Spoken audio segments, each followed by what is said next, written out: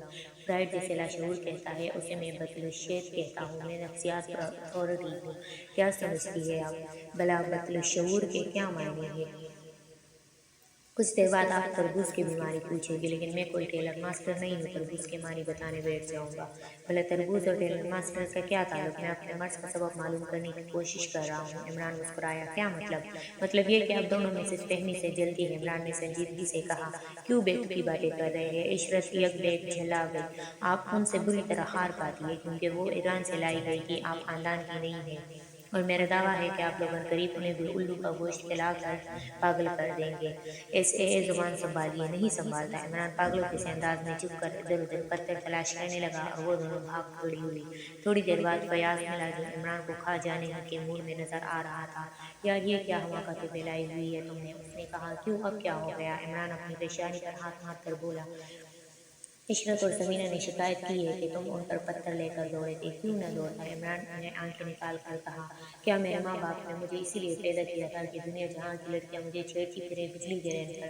اے ہوش میں آؤ! فیاض اس کا شانہ جھنجھوڑ کر بولا۔ تم نے ان پر الزام لگایا ہے کہ وہ مسز فہمی کی دشمن ہے اور اسے بھی الو کا گوشت کھلا کر پاگل بنا دینا چاہتی ہے۔ میں نے آلو گوشت کہا تھا، عمران ہنستے ہوئے بولا۔ وہ جھوٹی ہے۔